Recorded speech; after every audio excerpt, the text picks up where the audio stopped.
તો કેન્દ્રીય મંત્રી શ્રી કિરણ રિજિજુ ભાવનગરની મુલાકાતે છે ને તેઓ ત્યાં આગળ સંબોધન કરી રહ્યા છે, તો સીધા જ જઈશું ત્યાં। और आपके इस जिले का भव्य डिस्ट्रिक्ट कोर्ट्स और सेशन कोर्ट का बिल्डिंग बनेगी और साथ में अभी यहाँ आपके बीच में आकर के मुझे बहुत अच्छा लग रहा है और आते आते मुझे कई चीज़ें पता लगा। यहाँ जैन मंदिर के बारे में जो विश्व प्रख्यात है इसके बारे में जानकारी हुआ और अभी अभी मैं बाजार के सामने में मंदिर में दर्शन किया। कई चीज़ों का पता लगता है क्योंकि मैं पहले बार यहाँ आया हूँ, तो पहले बार आने से नए नए चीज़ सीखने को मिलता है, नए लोगों से मिलने का मौका मिलता है। वैसे गुजरात मेरे लिए कोई नया नहीं है, लेकिन भावनगर जिले में फर्स्ट टाइम आया है और पहले से मैं कई सालों से मंत्री के रूप में काम किया हूँ।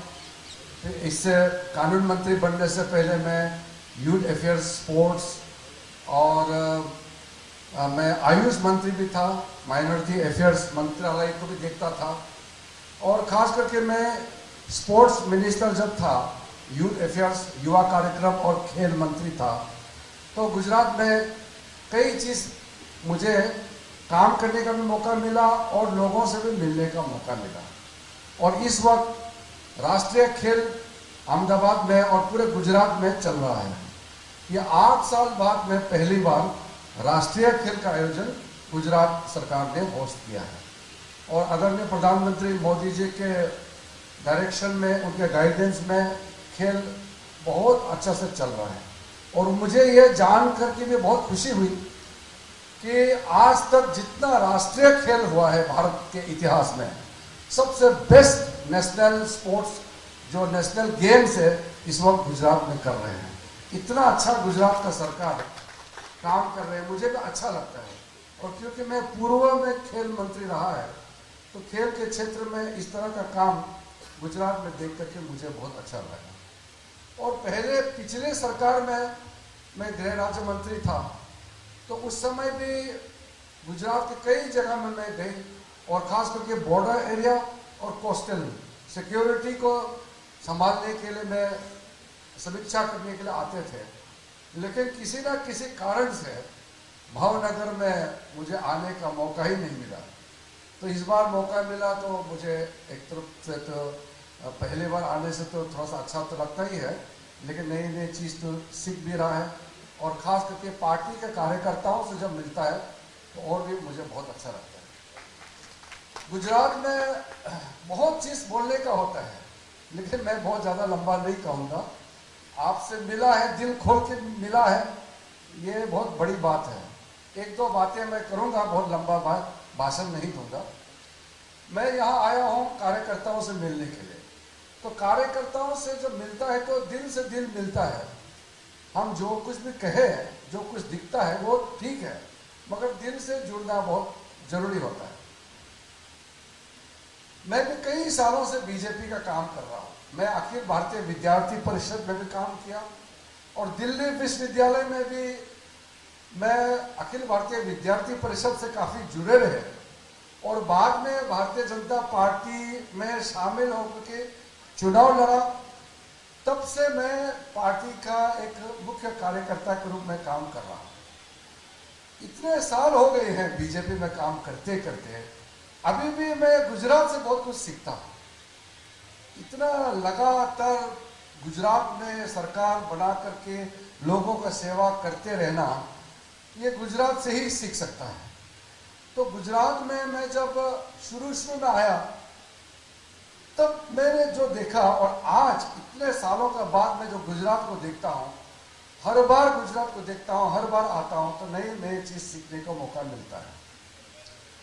मैं जब, क्योंकि हम काफ़ी युवा, बहुत ही कॉलेज यूनिवर्सिटी से आते ही मैंने चुनाव लड़ा, तो काफ़ी कम उम्र में मैं महामंत्री बन गई प्रदेश में। गुजरात में तो तुरंत महामंत्री बन नहीं सकते हैं, बहुत मेहनत करना पड़ेगा। अब जिला में काम करना पड़ेगा, पहले मंडल में काम करना पड़ेगा, फिर जिला में, फिर प्रदेश में। मैं तो चुनाव लड़ा और सीधा प्रदेश का महामंत्री बन गया, क्योंकि कोई था नहीं तो मैं बन गया। तो मैं तो बहुत जल्दी सीनियर बन गई, उम्र से छोटा, लेकिन मेरा जिम्मेदारी बहुत बड़ा तुरंत मुझे मिल गया।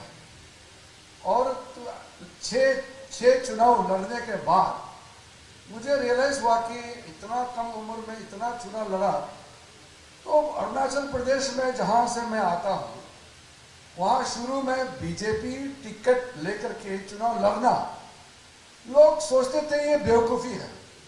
मैंने शुरू में जब चुनाव लड़ा तो कई लोग हैं मुझे आके कहते थे, अरे किरण जी आप युवा है, पढ़ा लिखा है, आपका भविष्य है, क्यों आपका भविष्य खराब करने के लिए बीजेपी से चुनाव लड़ रहे हैं। वो सोचते थे बीजेपी से कभी चुनाव जीत ही नहीं सकते।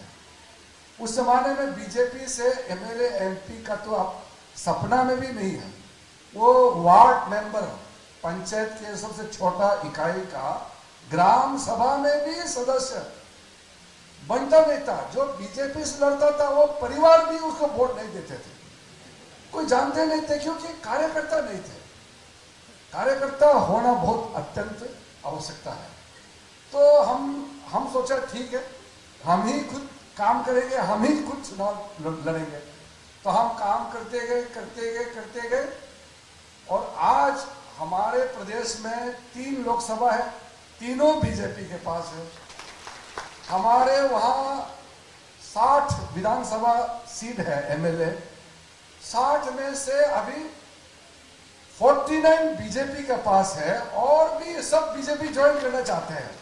हमारा पार्टी वाला ही कह रहे हैं कि नहीं अभी लेना नहीं, अभी खाली नहीं है, सीट खाली नहीं है, वैकेंसी नहीं है, तो अभी रोक के रखा है। और कई वहां पंचायत है, म्यूनिसिपल है, सारे के सारे बीजेपी 100%